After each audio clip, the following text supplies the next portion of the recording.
Example 19 introduces a great chord over there in measure 12. Now there are a couple ways of perceiving this. The easiest way would actually to say it's just a half-step approach from above.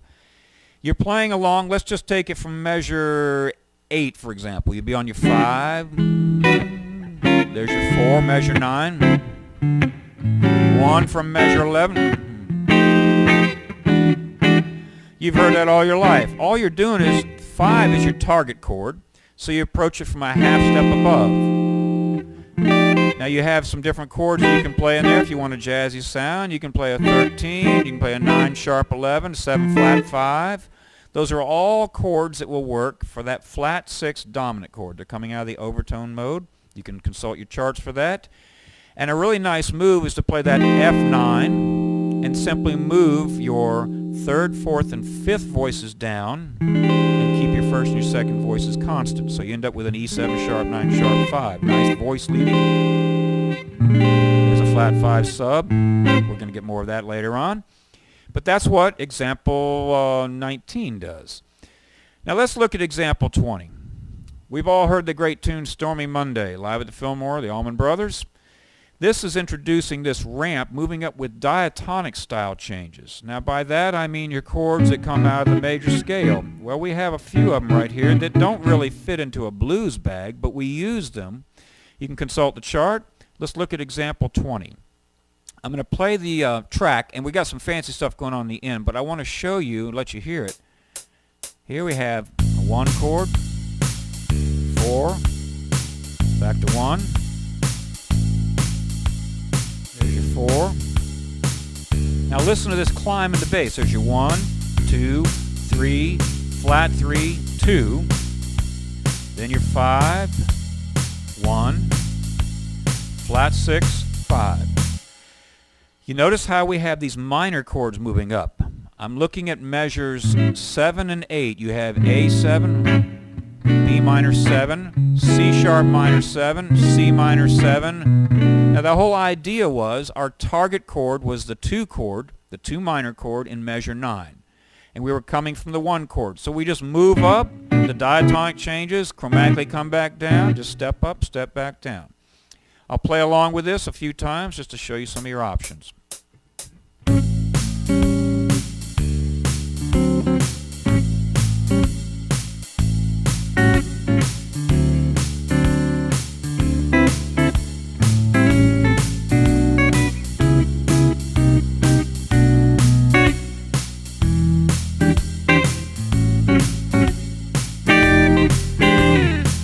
Now I want to point out some things that you don't want to do.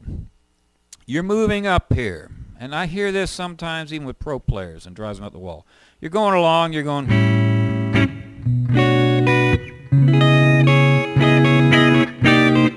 Be real careful about adding the 9 on a 3 minor chord because that's taking you out of the key.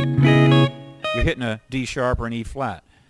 Keep your ears open. You're better off just staying perhaps with minor 7 or minor 7/11 because, you know, it just doesn't fit if you're trying to box it in the diatonic. I'm not saying it's written in stone, but just be aware of that. Don't play something just because you have a fingering pattern. Let's be real with each other. We're guitar players. We learn a physical fingering lick. We say, oh, okay, if we can use it here, we can probably use it here. When you have minor chords and you're on a 3 minor, you don't have a natural 9th available. So keep your ears open only if the music supports that, and that means what's going on around you. All right, that's that progression. Let me play it. That was with simple voicings.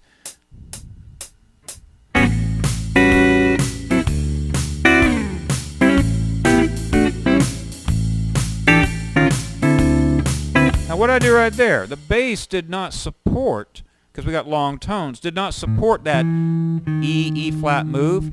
Hey, if the bass is not real busy, this is an important thing in jazz, that you find those little openings where you can punch things in. Now if you're working with a pianist, keyboard player, you got to be careful because they can play so many things so quickly and go so many directions that we may be relegated to just guide tones with an occasional punctuation of something else.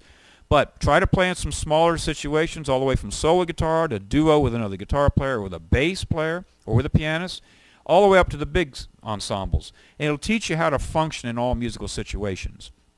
All right, that covered example 20. Let's look at example 21. This is when we start looking at some other turnarounds over there in a measures 11 and 12. We already had the 1-6-2-5, so a common tone principle means that if you have two triads that are a third apart, they share two common tones because that's how it lays out on the scale. That means that for the 1 chord, we can substitute a 3 minor. That would sound like this. Again, I'm going to start from measure 9. No sense playing everything prior to that. So if I'm starting from measure 9, I could be on a 2 chord. Well, I'll play it like 1, 2, 3, 4, and then my 5. 3, 6, 2. That was instead of going 1, 6, 2 minor, 5. Remember, you can go 3 minor, 6, 2.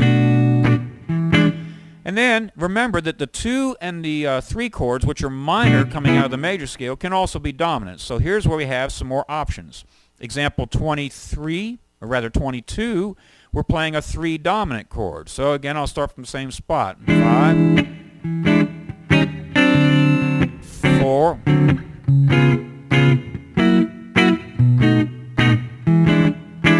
you see, so you just read down, and now in the next section I'm going to show you about these flat 3 dominants and flat 2 dominants. We're simply applying the flat 5 principle.